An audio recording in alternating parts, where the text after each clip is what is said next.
Bismillahirrahmanirrahim. Assalamualaikum warahmatullahi wabarakatuh. Alhamdulillah, wassalatu wassalamu ala rasulillah wa ala alihi wa ashabihi wa man tabi'ahum bi ihsanin ila yaumiddin, amma ba'd. Alhamdulillah, pada malam hari ini, ya, Jumat, Sabtu, Ahad, Senin, Selasa, malam 6 Muharram, ya. Sudah tanggal 6 Muharram. Mudah-mudahan kita semua dikasih hidayah, dimudahkan. Nanti hari Sabtu besok puasa Tasu'a, ya. Sabtunya Tasu'a, Ahadnya Asyura. Puasa Asyura keutamaannya Allah ampuni dosa-dosa kita selama 1 tahun. Ya, semoga Allah limpahkan kebaikan kepada kita. Kita menahan diri, menahan hawa nafsu dari subuh sampai maghrib, tapi Allah ampuni dosa-dosa kita selama 1 tahun. Makanya sayang kalau melewatkan kesempatan yang telah Allah sediakan tersebut. Adapun puasa Tasu'anya dalam rangka berbeda dengan orang-orang Yahudi. Kita mencontoh sahabat. Sahabat itu adalah orang-orang yang paling semangat untuk berbeda dengan orang kafir, orang musyrik. Ya, orang Yahudi termasuk. Ya, mudah-mudahan Allah mudahkan. Nah, bagi ibu-ibu, ya, yang sudah ada niat pengen puasa Tasu'a, pengen puasa Asyura, qadarullah Sabtu Ahad besok haid misalnya, innamal a'malu binniyat. Setiap amalan itu tergantung pada niatnya. Wa innamal likulli imri'in ma nawa. Setiap orang mendapatkan apa yang dia niatkan. Sudah pernah kita jelaskan di dalam hadis, siapa yang niat melakukan suatu kebaikan, ya, man hamma bihasanatin falam ya'malha, tapi nggak kesampaian, ada uzur, ya, seperti tadi contohnya, kataballahu indahu hasanatan kamilatan. Siapa yang punya niat baik, qadarullah nggak kesampaian melakukannya, Allah tulis di sisi Allah 1 kebaikan sempurna. Jadi udah niat dari sekarang nih ibu-ibu, ya. Udah niat pengen puasa Tasu'a, pengen puasa Asyura. Suaminya dirayu, diajak. Karena kan weekend suaminya di rumah tuh. Tega amat. Suaminya lagi di rumah, istrinya puasa.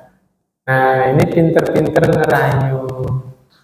Mudah-mudahan mau diajak puasa, suami istri bareng puasa di rumah. Tapi kalau seandainya suaminya qadarullah belum dapat hidayah, ya, saya dari Senin sampai Jumat udah di luar kota, pas pulang puasa lagi misalnya, maka melayani suami sunnah atau wajib? Wajib. Puasa sunnah. Insya Allah ibu yang dapat uzur karena suaminya lagi di rumah 1 Ahad sudah sampai niat baiknya, sudah ada niat pengen puasa, qadarullah suaminya belum bisa dirayu, ya sudah, ya, jangan berkecil hati. Syariat sudah mengajarkan ketika berbenturan antara yang wajib dan yang sunnah, mana yang didahulukan? Yang wajib. Jelas ya, salah ya? Jelas. Kemudian lanjut ke pembahasan larangan meminta jabatan. Ya, lebih baik meninggalkan kekuasaan jika tidak mendesak. Ini terutama di dalam ranahnya kenegaraan, ya. Dalil yang pertama Al-Qasas ayat 83. Kata Allah Subhanahu wa taala, tilkad darul akhirah, negeri akhirat itulah yang kami jadikan, naj'aluha, untuk siapa? Lilladzina la yuriduna 'uluwan fil ardi wala fasada. Maksudnya negeri akhirat di sini apa, Pak? Surga. Surga itu khusus disediakan oleh Allah untuk orang-orang yang tidak menginginkan kesombongan. La yuriduna 'uluwa. Di mana? Fil ardi, di bumi. Jadi khusus negeri surga itu khusus untuk siapa, Pak? Orang-orang yang tidak sombong, bahkan tidak menginginkan kesombongan. Wala fasada, dan untuk orang-orang yang tidak berbuat kerusakan di atas muka bumi. Tambang tuh ngerusak apa enggak? Bahasa aja sendiri ya. Pokoknya surga itu Allah sediakan untuk orang-orang yang tidak sombong dan tidak membuat kerusakan. Tapi jangan salah paham juga. Kalau melihat orang kafir di bumi ini ngerusak apa ngebangun, Mbak? Ngebangun. Ya, buminya dibangun kan? Terus orang kafir ngerusaknya di mana? Akidah. Yang mereka rusak itu apa? Akidah. Mereka melakukan kesyirikan dan mengajarkan, men-share, mewariskan kesyirikan. Itulah sebesar-besar kerusakan yang ada di muka bumi ini. Berarti yang dimaksud fasada di sini apa? Maksiat. Segala bentuk maksiat itu merupakan kerusakan. Kan ada kerusakan, bukan kerusakan materi, kerusakan fisik doang kan? Moral juga dirusak, akidahnya dirusak, manhajnya dirusak, dan seterusnya. Wal aqibatu lil muttaqin, dan kesudahan yang baik itu hanya untuk orang-orang yang bertakwa. Jelas, Pak? Wajhud dalalahnya di mana nih, Pak? Tidak menginginkan kesombongan dan tidak membuat kerusakan. Indikatornya orang yang minta kekuasaan, minta jabatan, ada apa, Pak? Paham nggak maksudnya? Ada kepentingan. Ya, kalau dilihat-lihat, punten ini ya, gaji anggota dewan atau gaji wali kota atau gaji apapun lah, sebulan berapa? Dihitung-hitung sama biaya kampanyenya sekian miliar, balik modal nggak, Pak? Enggak. Tapi kenapa kok orang berlomba-lomba menginginkan jabatan itu?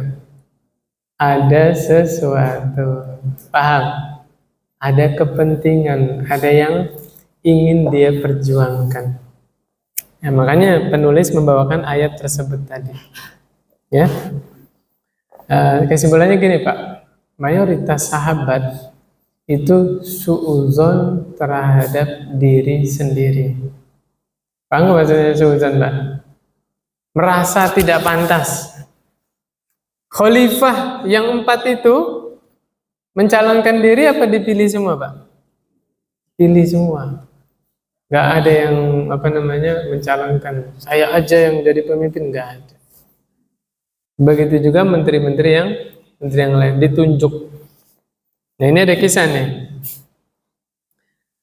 Abu Abdurrahman, ya, dari Abu Sa'id, dari Abu Abdurrahman ibni Samurah, qala li Rasulullah sallallahu alaihi wasallam. Rasulullah sallallahu alaihi wasallam pernah berkata kepadaku. Kepada siapa? Abu Sa'id, Abdurrahman ibni Samurah. Ya Abdurrahman ibn Samurah, la tas'alil imarah, jangan engkau minta jabatan, ya. Fa innaka in u'titaha an ghairi mas'alatin u'inta 'alaiha, Karena sesungguhnya kalau engkau diberi jabatan, engkau diberi wewenang berkuasa tanpa minta ya, Allah takdirkan dia jadi penguasa, u'inta 'alaiha, engkau akan ditolong oleh Allah. Paham, Pak? Tanpa minta dia, tiba-tiba Allah takdirkan dia kepilih, dia diberi kekuasaan memimpin, maka Allah akan menolong dia memimpin sesuai jabatan dia. Wa in u'titaha an mas'alatin wukilta ilaiha. Tapi kalau kamu dapat jabatan itu karena kamu yang minta dipilih, ya, mengajukan, mengusulkan diri sendiri, wukilta ilaiha, Allah akan biarkan engkau. Allah enggak menolong, ya. Wa idza halafta ala yamin. Nah, ini pembahasan tentang sumpah. Berapa kali saya ngisi kajian, ibu-ibu, bapak-bapak juga, saya bahas tentang sumpah. Nih, hadisnya ketemu di sini. Apabila engkau bersumpah atas sesuatu, fara'aita ghairaha khairan minha, kemudian engkau melihat ada sesuatu yang lebih maslahat daripada sumpahmu, fa'til ladzi huwa khair, maka penuhi sesuatu yang lebih maslahat tadi, wa kafir an yaminik, dan bayar kafarat atas sumpahmu. Ngerti Bu, Pak, Bu? Paham ya? Contoh, seorang orang tua, mau bapak apa mau ibu nih? Bapaknya lah ya misalnya, bilang kepada anaknya, nak, kamu kuliah udah semester 10, ya, pokoknya tahun ini kamu nggak wisuda, ya, belum lulus juga, jangan pulang ke rumah. Tuh, bapaknya udah sumpah begitu, ya, dengar ya. Pokoknya setahun ini nggak selesai juga kuliahnya, kamu nggak boleh pulang ke rumah ini. Qadarullah tahun itu nggak lulus, Pak. Belum selesai tuh, sidangnya belum beres. Nambah 1 semester lagi misalnya. Saya tanya, mana yang lebih maslahat? Anaknya tetap boleh pulang, apa nggak boleh pulang? Kalau kata Nabi tadi apa? Ambil yang lebih maslahat. Ya sudah, anaknya tetap boleh pulang, tapi bapak harus bayar kafarat. Jelas? Gampang ya? Gitu. Jangan kaku, jangan bingung ya. Pokoknya Nabi sudah menyarankan, apabila engkau bersumpah atas sesuatu, kemudian engkau melihat ada yang lebih maslahat, mana yang dipilih? Yang lebih maslahat datangin. Terus sumpahnya gimana? Bayar kafarat. Bayar kafarat sumpah berapa? Kasih makan 10 orang miskin. Makanan apa yang dikasih? Makanan yang biasa kita makan. Bapak biasanya makan apa? Martabak. Ya kalau biasa makan martabak, kasih 10 martabak ke 10 orang miskin. Ini contoh aja Pak ya, contoh ya. Martabak terus-terusan kolesterol nanti. Misalnya Bapak biasa makan ayam, ya. Makan ayam apa makan sama ayam, Pak? Gimana? Makan sama ayam. Makan ayam. Ayamnya mati, Pak ya. Ya udah, yang dikasih ke orang miskin makanan yang biasa kita makan. Berapa? 10. Ke orang miskin Pak ya, jangan ke tetangga. Tetangganya punya Innova, Fortuner, Pajero, dikasih. Nah, nggak bisa ya. Kafarat sumpah itu kasih makan ke 10 orang miskin. Atau kasih 10 pakaian ke 10 orang miskin. Nah, pakaian ini nggak mesti baru. Yang penting masih bagus, layak dipakai, boleh buat bayar kafarat. Atau memerdekakan budak, ya. Terus zaman sekarang ada budak nggak Pak? Bener nggak ada. Di Sunda banyak Pak. Bukan itu maksudnya. Jadi maksud budak di sini apa? yang manusia yang bisa dijual belikan. Coba Bapak pernah bertanya nggak? Kan di zaman sekarang udah nggak ada perbudakan, tapi ayat tentang perbudakan itu nggak dimansuh, nggak dihapus, masih berlaku sampai sekarang, Pak. Bapak juga kalau buka bab fikih ya, kitab fikih, bab perbudakan itu masih ada. Apa kesimpulannya, Pak? Bahwa nanti ya zaman perbudakan itu akan terjadi lagi. Akan terjadi lagi. Kita nggak munafik, kita nggak pungkiri. Negara muslim perang lawan negara kafir. Kalau negara muslimnya kalah, orang-orang kafir memperbudak kaum muslimin, pasti jelas. Begitu juga sebaliknya. Namun sebaik-baik fikih perbudakan adalah yang diatur oleh syariat Islam. Makanya nanti di banyak ayat, di banyak hadis ada anjuran memerdekakan budak. Gak boleh dipukul, Pak, budak. Ingat gak hadis tentang ini, jariyah? Muawiyah.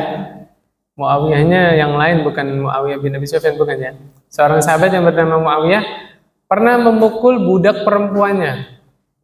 Kemudian dia merasa bersalah. Bagaimana Pak, hatinya sahabat itu begitu.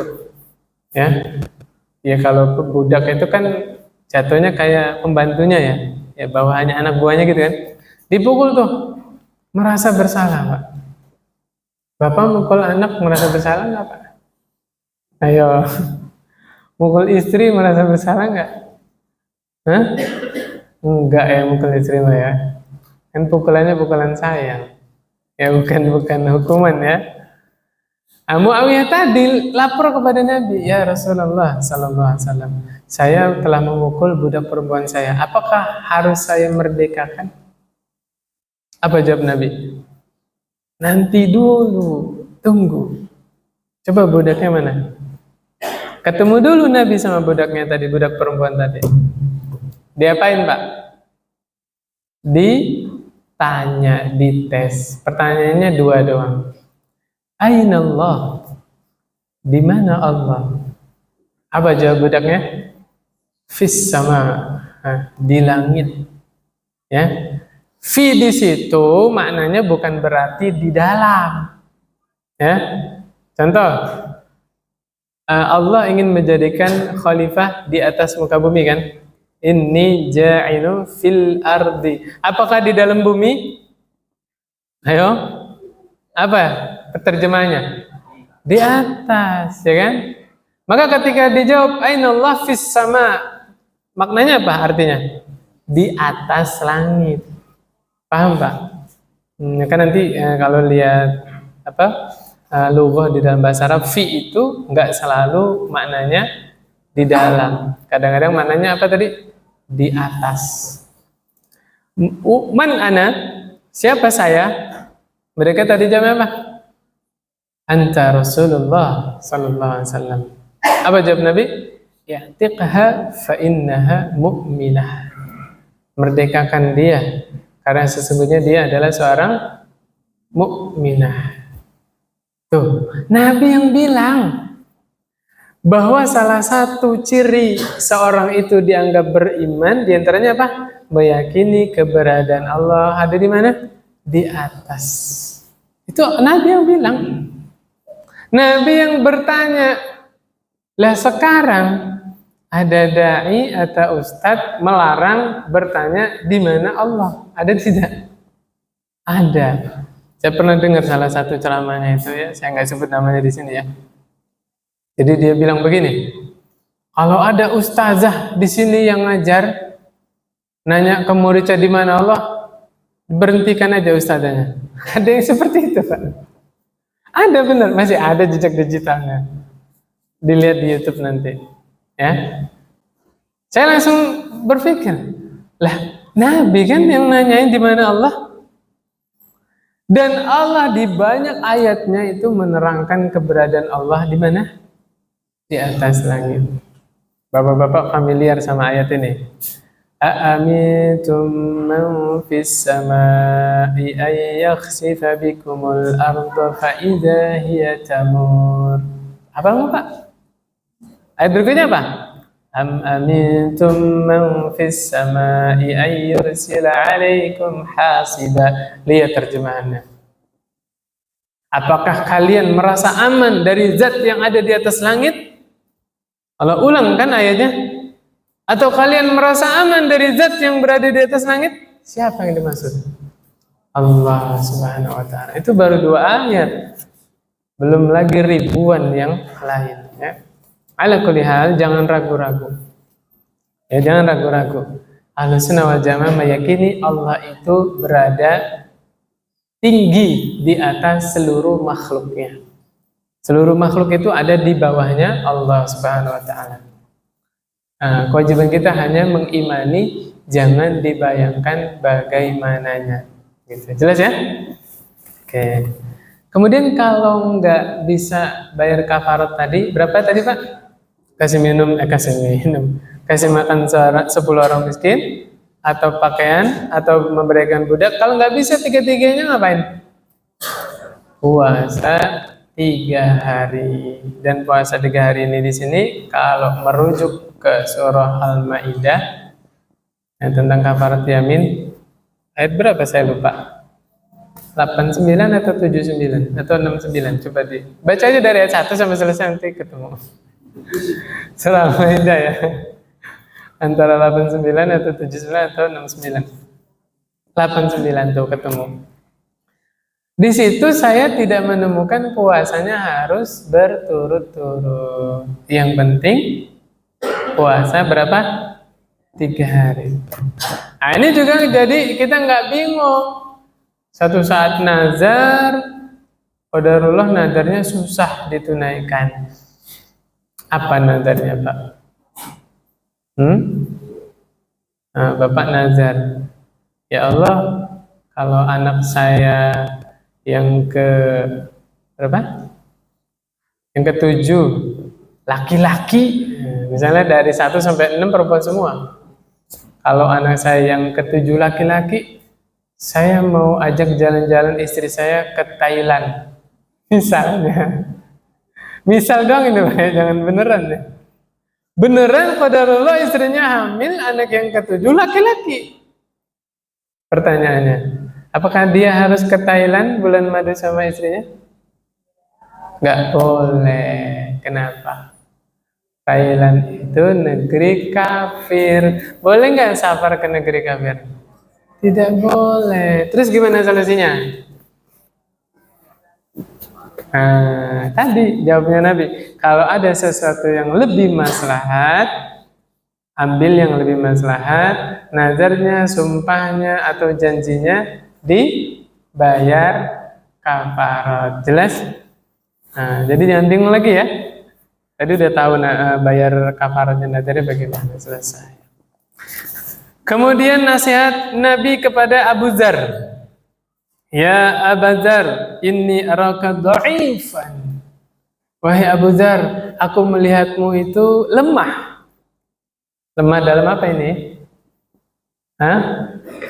Diberi jabatan. Wa inni uhibbu laka ma uhibbu li nafsi. Tuh, Nabi tidak merendahkan Abu Dzar, Nabi tidak menghina Abu Dzar. Lihat, Nabi hibur. Apa kata Nabi? Aku mencintaimu, ya. Wa inni uhibbu laka, aku mencintai sesuatu untukmu, apa yang aku cintai untuk diriku. Paham nggak maksudnya? Nah, maksudnya Nabi tidak menyerahkan jabatan kepada Abu Dzar itu adalah kebaikan buat Abu Dzar. Gitu loh. Gak ada maksud apa-apa. La ta'ammaranna 'ala snain. Wahai Abu Dzar, kamu jangan menjadi penguasa atas 2 orang. Paham nggak maksudnya? Nah, kan gini, kalau fikih safar, sebelum safar itu diangkat pemimpinnya Pak. 1. Misalnya bertiga, diangkat 1 pemimpin. Imam safarnya itu siapa? Biar apa? Kalau di perjalanan ada sesuatu, nanti keputusannya di mana? Pemimpinnya tadi. Paham Pak? Maksudnya itu salah satunya. Abu Dzar, kamu jangan memimpin 2 orang. Bahkan dalam masalah safar aja, misalnya safar bertiga, Abu Dzar jangan jadi pemimpinnya. Wala tawallayanna mala yatim, dan kamu jangan mengelola, ya, jangan sekali-kali mengelola harta anak yatim. Ini analisa Nabi ya, karena Nabi itu salah satu mukjizatnya, Nabi paling bisa memahami, mendalami karakter para sahabatnya per orang. Makanya di banyak nasihat, ketika Nabi menasihati sahabat yang satu dengan yang lain, sama tidak? Beda. Nasihat ke Abu Dzar,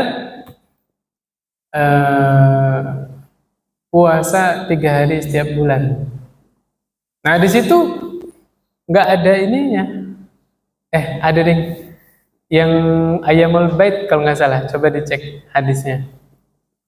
Tentang puasa Ayyamul Bait itu kalau tidak salah diriwayatkan oleh Abu Dzar kalau tidak salah, atau Abu Darda. Yaitu puasa tanggal 13, 14, 15. Nah, nasihat Nabi kepada Abu Hurairah, puasa 3 hari setiap bulan, tapi tidak disebutkan tanggalnya. Paham Pak? Kemudian nasihat kepada Abu Dzar jangan megang jabatan. Itu berdasarkan analisa Nabi ya, karena Nabi mempelajari karakter masing-masing sahabat. Di kesempatan yang lain, Nabi menasihati sahabat yang lain, apa nasihatnya? La taghdab. Jangan. Kayaknya kalau kita minta nasihat Nabi, nasihatnya sama deh. La taghdab. Jangan marah. Kenapa? Karena kita masih suka marah-marah, ya kan? Allah Akbar. Jelas Pak ya? Kemudian yang berikutnya, qultu, nah ini yang lebih jelasnya. Abu Dzar bilang, ya Rasulullah, ala tasta'miluni? Ternyata di riwayat yang lengkap, dulu Abu Dzar pernah minta jabatan kepada Nabi. Ya Rasulullah, kenapa engkau tidak berikan aku pekerjaan? Maksudnya jabatan di dalam pemerintahan ya. Kan pada masa itu Nabi sebagai khalifahnya. Fadaraba biyadihi ala mankibi. Kata Abu Dzar, maka Nabi memukul pundakku. Ya, pukulan sayang gitu. Gimana sih kalau Bapak gemes sama temannya? Kemana aja gitu tuh. Paham ya? Bukan pukulan itu ya, enggak. Pukulan sayang gitu. Dari mana aja gitu kan? Qala ya Abu Dzar innaka dha'if. Wahai Abu Dzar, sesungguhnya engkau itu lemah. Wa innaha amanah. Jabatan itu adalah amanah. Wa innaha yaumal qiyamati khizyun wa nadamah. Kalau engkau benar-benar dapat jabatan, megang kekuasaan, nanti di akhirat engkau akan menjadi orang yang hina dan orang yang menyesal. Illa man akhazaha bihaqqiha, kecuali orang yang berhak untuk menjabatnya. Ya. Wa addal ladzi 'alaihi fiha, dan orang yang menunaikan kewajibannya dengan sebaik-baiknya. Jelas nggak Pak? Ada yang unik nih. Out of the box ya. Kita ambil faedah dari hadis ini. Betapa Abu Dzar tidak malu menceritakannya. Tidak menganggap itu suatu aib, sesuatu yang tabu, enggak. Betapa Abu Dzar ingin berbagi ilmu kepada yang lain. Bahwa dirinya dinilai oleh Rasul adalah seorang yang lemah. Maksud saya begini Pak. Demi Allah Pak, Abu Dzar itu orang soleh. Kan kebanyakan ikon zuhud itu siapa biasanya? Abu Dzar, ya kan? Kebanyakan itu kalau kita baca buku-buku tentang zuhud ya, tentang hidup sederhana, ikonnya siapa? Abu Dzar. Abu Dzar ini orang soleh.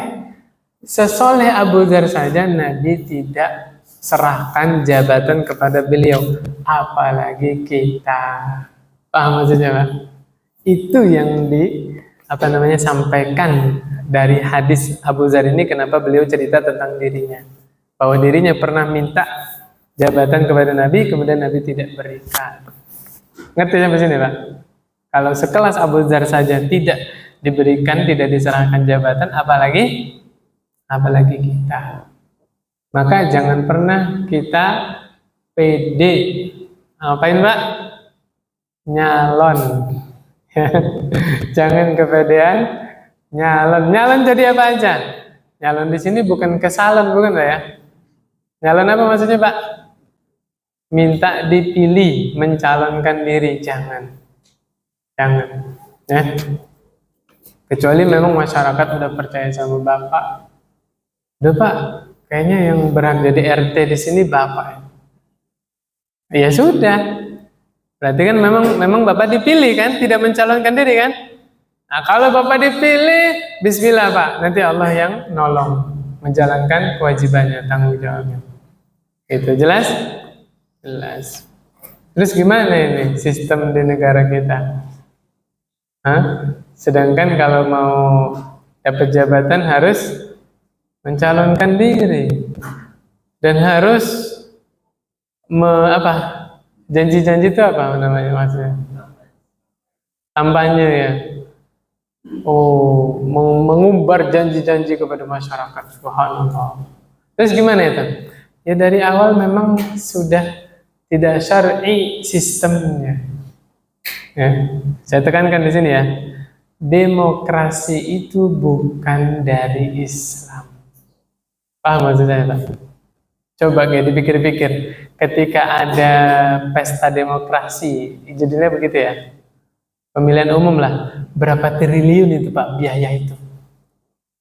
Pengadaan kertas, kotak suara, bayar petugasnya dibayar nggak Pak? KPPS segala macam kan? Coba seandainya yang sekian triliun itu buat mensejahterakan rakyat. Paham nggak maksud saya Pak? Ya kan? Nah, kalau negaranya berdasarkan sistem syariat, gitu. Akhirnya tidak menghabiskan banyak biaya. Yang benar itu, punten ini ya. Ini sebagai sharing aja ya. Tidak ada maksud apa-apa, tidak ada maksud menjelek-jelekan. Saya tanya Pak, kalau pemilu itu setiap satu rakyat dihitung satu suara, saya tanya, adil nggak Pak? Tidak adil. Menyamakan orang yang kuliah S3, oke, sama orang yang nggak lulus SD, suaranya dihitung berapa? Sama-sama satu. Adil tidak Pak?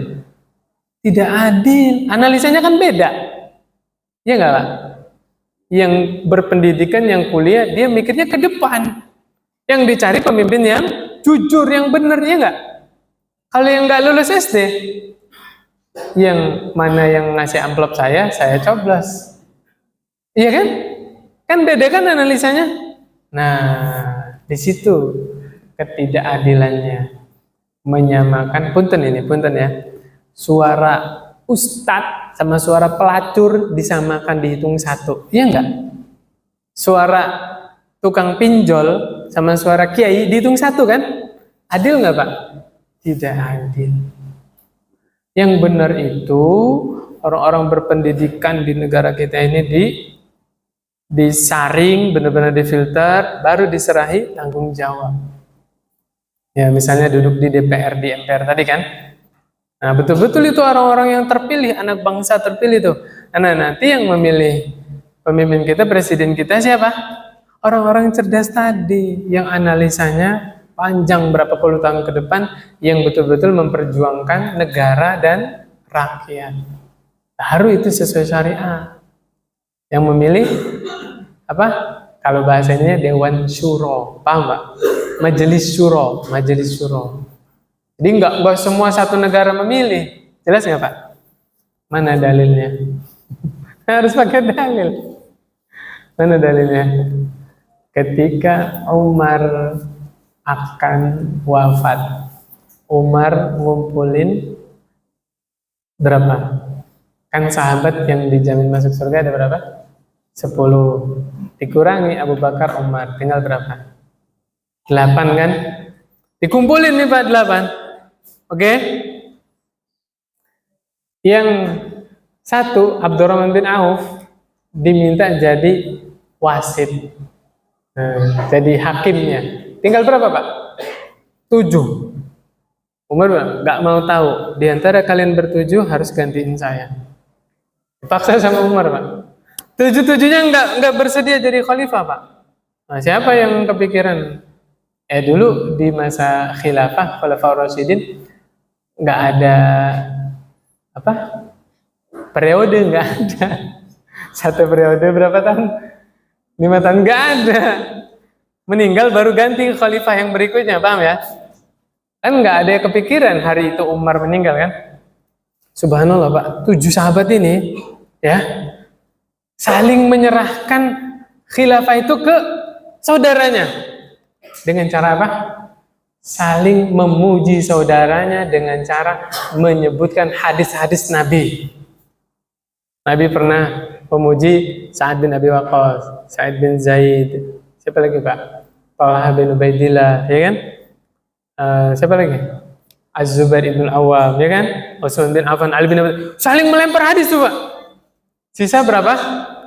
2. Yang unggul di antara 7 itu siapa? 2. Siapa? Utsman dan Ali. Utsman memuji Ali, Ali memuji Utsman. Saling memuji Pak. Ali kalah 1 hadis. Akhirnya yang terpilih siapa? Utsman bin Affan. Tuh Pak, mereka semua tidak gila jabatan, tidak ingin dipilih. Menyerahkan, ya, Anda lebih berhak daripada saya. Subhanallah. Akhirnya apa? Allah tolong mereka dalam memimpin kaum muslimin. Subhanallah. Ya, Masya Allah. Nah itu untungnya kalau memilih orang yang tidak meminta jabatan. Paham nggak maksud saya Pak? Satu lagi kisah Pak. Bapak tahu Khalid bin Walid? Hah? Khalid bin Walid kenal Pak? Kenal di sirah ya, dari buku ya. Di masa Rasulullah Shallallahu Alaihi Wasallam, Khalid bin Walid kebanyakan diangkat menjadi apa? Panglima perang. Karena memang strategi berperangnya itu jitu. Dulu perang Uhud yang menyebabkan kaum muslimin kalah, siapa sebabnya? Khalid bin Walid. Membaca situasi, pasukan pemanah turun dari gunung kan, langsung 100 pasukan kavaleri berkuda itu dipimpin oleh Khalid bin Walid dan Abu Sufyan ngitari gunung. Akhirnya Nabi sampai luka-luka. Masih ingat nggak? Ya qadarullah, waktu itu Khalid bin Walid belum masuk Islam kan. Tapi Nabi nggak sakit hati sama Khalid bin Walid, malah memuji. Tahu kenapa Khalid bin Walid bisa masuk Islam? Sering dipuji sama Nabi. Nabi memuji Khalid bin Walid di depan sahabatnya. Dan pujian itu sampai ke telinga beliau. Akhirnya beliau memutuskan masuk Islam. Pujiannya Masya Allah. Sangat disayangkan orang cerdas seperti Khalid bin Walid belum masuk Islam. Digituin Pak. Ya, sayang sekali. Orang secerdas Khalid bin Walid. Kan maksudnya kan Islam itu agama yang paling realistis. Paham nggak maksud saya? Kita menyembah Allah itu paling realistis. Bandingkan, datangkan hujah orang-orang selain Islam. Apa hujah mereka yang menyembah matahari? Apa alasannya? Menyembah berhala, menyembah apa alasannya? Batil semua. Ya, Islam ini adalah agama yang realistis. Makanya Rasulullah SAW memuji Khalid bin Walid sampai Khalid bin Walid masuk Islam. Di masa Abu Bakar masih Khalid bin Walid mimpin perang. Di masa Umar Pak, apa yang terjadi? Khalid bin Walid dicopot. Padahal nggak ada salah sama sekali. Paham nggak maksudnya Pak? Khalid bin Walid dicopot. Tahu alasannya apa? Aku tidak ingin kaum muslimin bergantung kepada Khalid bin Walid. Allahu Akbar. Umar itu paling terkenal menjaga akidah umat Pak. Aku ingin kaum muslimin senantiasa bergantung kepada Allah. Ada Khalid, nggak ada Khalid, Allah pasti menolong kaum muslimin. Oh, subhanallah. Dicopot Khalid bin Walid. Apa yang terjadi Pak? Khalid bin Walid ngambek? Nyalain Umar? Enggak. Besoknya ada panggilan jihad, Khalid bin Walid ikut perang Pak. Jadi prajurit biasa. Para sahabat heran. Prajurit yang lain heran. Khalid, Anda ikut berperang? Apa jawab Khalid? Demi Allah, saya berjihad di jalan Allah karena Allah, bukan karena Umar. Allah Akbar. Lihat, orang yang dipilih tidak menyarankan dirinya, dia kerjakan tanggung jawabnya, kewajibannya lillahi ta'ala. Subhanallah. Itu gambaran keikhlasan Khalid bin Walid. Mau jadi panglima, mau jadi prajurit biasa, yang penting saya berjuang di jalan Allah. Subhanallah. Luar biasa, Pak. Ya. Maka jangan berkecil hati. Mungkin dulu Bapak RT, kemudian tahun ini bukan RT lagi, tetap berikan manfaat untuk masyarakat. Dan kita bermanfaat untuk orang lain nggak mesti jadi pemimpin, ya nggak? Ya mungkin dulu ketua DKM, kemudian sekarang bukan ketua lagi, tetap memberikan manfaat untuk masyarakat, untuk masjid dan seterusnya. Karena Allah memandang hati dan ketakwaan seseorang. Subhanallah. Jelas Pak ya? Bisa nggak kita kata kayak Khalid Pak? Apa kita ini termasuk orang yang pundung? Tahu pundung Pak? Apa pundung Pak? Purik. Ya. Jangan dilepas dicopot jabatannya ya. Ada teman satu grup nyindir langsung keluar grup. Ya sebagai kita kan begitu ya, sebagian ya. Makanya subhanallah kita harus hati-hati dalam berucap. Ya, anggap di grup itu seperti apa? Ya seperti di depan umum ini, hati-hati. Nge-share stiker juga hati-hati itu. Ya, sebagian orang kesinggung ya. La haula wala quwata illa billah. Oke, lanjut ke sini. Dari Abu Hurairah radhiyallahu anhu, anna Rasulullah sallallahu alaihi wasallam qala, innakum satahrisuna 'alal imarah. Sesungguhnya kalian akan berambisi agar bisa memegang suatu jabatan. Wasatakunu nadamatan yaumal qiyamah. Dan kalian akan menyesal di hari kiamat nanti. Jadi Nabi ngasih kepada kita, orang-orang yang berambisi ingin menjadi pemimpin, orang-orang yang berambisi ingin punya jabatan, pasti di akhirat nanti akan menyesal. Kenapa Pak nyesalnya? Kullukum ra'in wa kullukum mas'ulun an ra'iyatihi. Setiap kalian adalah pemimpin dan setiap pemimpin akan dimintai pertanggungjawaban atas yang kalian pimpin. Bayangin Pak, kita nggak usah bicara presiden deh. RT, satu RT, ketua RT itu mimpin berapa kakak Pak? Berapa? 100 ya, kira-kira 100 kakak Pak. Nanti di akhirat RT tadi ditanya oleh Allah, udah belum menunaikan 100 kakak ini, apa yang menjadi hak mereka? Allahu Akbar. Ayo. Berat enggak? Bagaimana dengan wali kota? Satu kota itu tanggung jawab dia Pak nanti. Ayo. Nanti di akhirat dia ditanya. Makanya Umar ibn Khattab ketika jadi khalifah, apa yang beliau ucapkan? Inna lillahi wa inna ilaihi raji'un. Yang tanya bukan satu negara Madinah doang, bukan. Seluruh dunia kaum muslimin jadi tanggung jawab beliau. Makanya itulah yang mendorong ketika malam tiba Umar nggak bisa tidur. Ngapain Pak? Keliling ya, ronda Pak. Ya.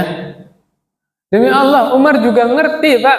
Satu orang Umar ini nggak bisa keliling satu kota Madinah dalam satu malam, enggak. Tapi setidaknya ketika Allah bertanya kepada saya sudah berusaha. Nggak tahu yang terjangkau berapa rumah kan? 10-20 rumah. Saya sudah berusaha ya Allah. La yukallifullahu nafsan illa wus'aha. Bapak baca biografinya Imam Ahmad.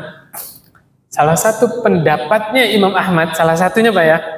Karena pendapat ulama itu kadang-kadang berubah-ubah. Tahun yang lalu begini, tahun besok berubah lagi. Apa sebabnya? Sampainya dalil baru, hadis baru, akhirnya berubah fatwanya, oke? Salah satu fatwa Imam Ahmad, sholat berjamaah itu ya adalah syarat diterimanya sholat fardu. Berat nggak Pak? Kalau kita ketinggalan masuk masjid udah salam, nggak bisa sholat sendiri. Menurut pendapat Imam Ahmad ya, harus nyari teman jamaah. Tuh, salah satu pendapatnya.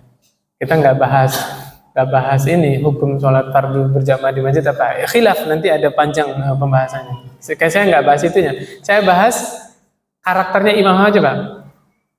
Waktu Imam Ahmad di penjara, rahimahullah, dengar azan Pak, dia bangkit dari tempat duduknya Pak, bangkit dari tempat tidurnya.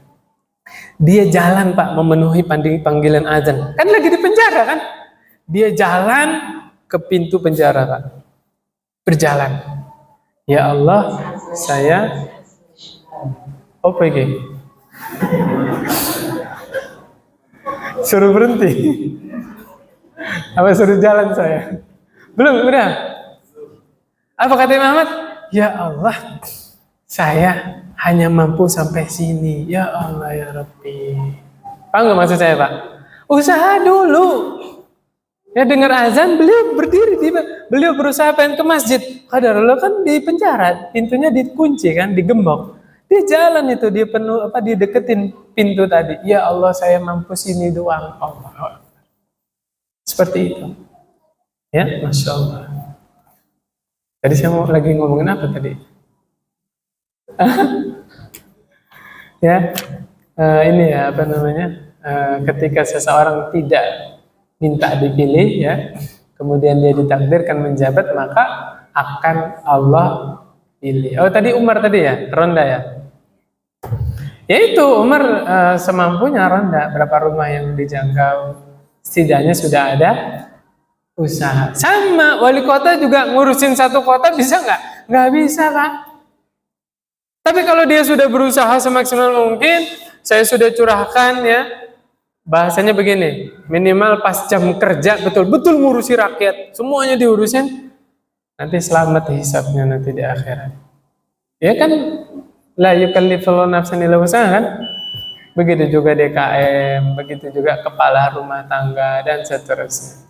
Yang penting sudah ada usaha, ya tidak diem gitu.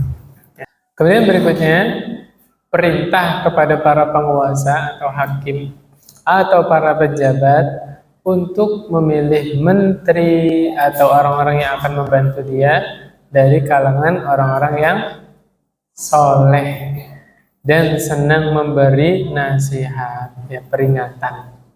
Supaya apa?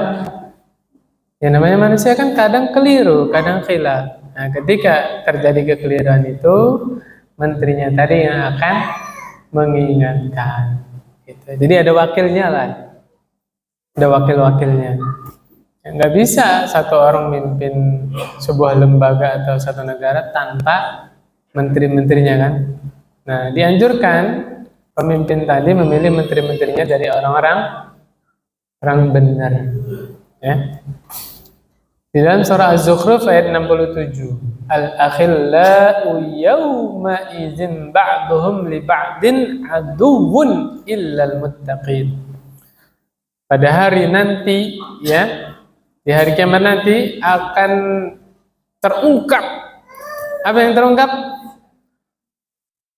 Sahabat, teman baik di akhirat saling musuh-musuhan, saling mencaci. Kenapa, Pak? Membiarkan temannya bermaksiat, berbuat dosa, kelihatan di depan mata, kelihatan. Tapi karena sahabat, karena saudara, karena teman baik, ya apa? Sungkan mau negur. Nah, nanti di akhirat jadi saling bermusuhan.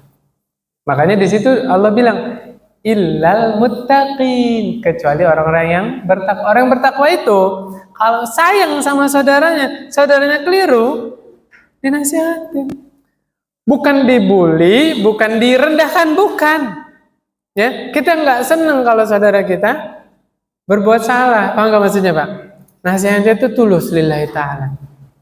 Supaya teman kita balik lagi berbuat baik gitu. Berlaku juga di antara keluarga. Ya, kalau di keluarga orang tuanya tidak menasihati anaknya, bisa jadi di akhirat nanti malah jadi saling menuntut musuh-musuhan. Abi nggak pernah ngajarin saya sholat selama di dunia. Ayo. Umi nggak pernah nyimak saya baca Quran selama di dunia. Ayo. Mau jawab apa nanti? Anaknya bilang begitu di akhirat. Hah? Abi nyekolin saya di sekolah yang nggak benar. Alah. Mau jawab apa? Nah, saling menuntut nanti. Makanya keluarga kaum muslimin, kenapa itu Allah syariatkan ada yang namanya pernikahan, supaya apa? Supaya di dalam keluarga tadi ada amar ma'ruf nahi munkar, yang natijahnya tegaklah syariat Islam di dalam keluarga tersebut. Itu ya. Kemudian di dalam hadis Nabi SAW bersabda, "Ma ba'atsallahu min nabiyyin wa lastakhlafa min khalifah illa kanat lahu bitanatan." Tidaklah Allah mengutus seorang nabi atau Allah mengangkat seorang khalifah, melainkan Allah akan sandingkan nabi atau khalifah tadi ada dua orang dekat, dua orang terdekat, bitanatan, dua orang terdekat ya. Bitanatun ta'muruhu bil ma'ruf wa tahudduhu alaih, wa bitanatun ta'muruhu bisyarr wa tahudduhu alaih. Dua orang dekat tadi, salah satunya menyeru kepada kebaikan dan semangat terus mengarahkan khalifahnya tadi untuk berbuat baik. Yang satu sebaliknya, Pak, diprovokasiin ya, memprovokasi pemimpinnya tadi untuk berbuat buruk. Na'udzubillah. Ya, contohnya sederhananya begini, di suatu negara ya, negara Antah Barata, pokoknya ada ya, atau suatu daerah lah, pengen memperbaiki jalan, oke? Proyeknya itu dipegang sama pemimpin wali kota tersebut, negara tersebut. Itu jalan kalau sesuai dengan anggaran yang dianggarkan, ya, bener yang dibeli, semen yang bagus segala macam, 20 tahun kuat jalannya. Paham, Pak? Satu sak semen yang bagus berapa? 50. Satu sak. Itu udah bagus. Ya, taruh 50.000 ya, satu sak tuh. Ini perbaikan jalannya sampai 10 km, Pak. Nah, wazir ini yang buruk ini bilang kepada wali kotanya, "Pak, ini Bapak kalau beli semen ini kan memang bagus, tapi harganya 50.000 satu sak. Nah, beli di saya aja nih. Gak kalah kok kualitasnya, 30.000 udah dapat satu sak." Coba hitung berapa kilometer itu, 10 kilometer, berapa miliar tuh. Tapi di dalam anggarannya itu tetap 50.000. Tapi implementasinya yang dibelikan semen yang berapa? 30.000. Akhirnya jalan estimasi kepake 20 tahun ya. Baru 1 tahun, 2 tahun, ya baru 5 tahun sudah banyak bolong-bolong. Nah, yang dirugikan siapa? Masyarakat lagi, banyak yang dirugikan ya. La haula wala quwwata illa billah. Ini cuman sebagai satu gambaran ya, bagaimana korupsi itu terjadi. Gara-gara apa, Pak? Serakah. Padahal semen nggak dibawa mati, Pak ya. Ya kan? Mau tak pas dikubur dicor? Hah? Nggak mau kan? La haula wala quwwata illa billah. Makanya ada tuh yang seorang dai nyindir, masya Allah, nyindirnya ini tajam ya, lagi ngobrol sama tokoh-tokoh yang lain, ada di acara ya, ada RT, ada DKM segala macam, ngomongin suatu jalan tuh, jalan negara lah, itu rusak, nggak dibener-benerin. Si A bilang apa? Itu yang rusak jalan itu mobil-mobil gede, tronton, trailer gitu kan. Yang mobil-mobil besar lah yang bawa yang rodanya berapa? 12, 15. 12. Rodanya 12 kan. Ustadz tadi bilang, enggak, Pak. Yang rusak itu justru mobil-mobil kecil, Pak. mobil Mercy, mobil Camry itu Pak. Loh, kok bisa? Nah, tadi penjelasannya. Paham nggak maksud saya? Ya, kalau beneran itu dibenerin sesuai anggaran, dibelikan semen yang bagus, ya, kontraktornya juga jujur segala macam, insya Allah kuat berpuluh-puluh tahun. Itu biiznillah, ya, biiznillah. Bapak tahu rel kereta yang buatan Belanda? Bayangin udah berapa puluh tahun tuh, masih awet kan sampai sekarang. Nah, ya, la haula wala quwwata illa billah. Oke, lanjut lagi ya. Wa tahudduhu alaihi wal ma'sum man 'asamallah. Tadi ada dua orang wakilnya, yang satu ngajakin berbuat baik, yang satu ngajakin berbuat buruk. Kata Nabi apa? Dan orang yang terjaga adalah orang yang dijaga Allah. Terus gimana biar kita dijaga Allah? Ihfazillaha yahfazka. Jagalah Allah, Allah akan menjagamu. Bagaimana cara menjaga Allah? Menjaga batasan-batasan Allah. Perbaiki ibadahmu, perbaiki muamalahmu dengan Allah, Allah akan memperbaiki urusanmu. Allah akan menjagamu. Saya mau dilanjutin udah jam segitu ya. Ini dua hadis lagi sebenarnya. Habis tuh. Besok ganti kitab jilid 3. Ya, insya Allah besok disampaikan aja ya, nanti dua tadi atau kesimpulannya aja ya. Saya sampaikan kesimpulannya. Apa Pak kesimpulannya? Su'uzon terhadap diri sendiri. Kalau kepada orang lain, husnuzon. Gitu. Su'uzon pada diri sendiri apa? Saya merasa tidak mampu dalam jabatan itu dan seterusnya. Subhanakallahumma wa bihamdika asyhadu an la ilaha illa anta astaghfiruka wa atubu ilaik. Assalamualaikum warahmatullahi wabarakatuh.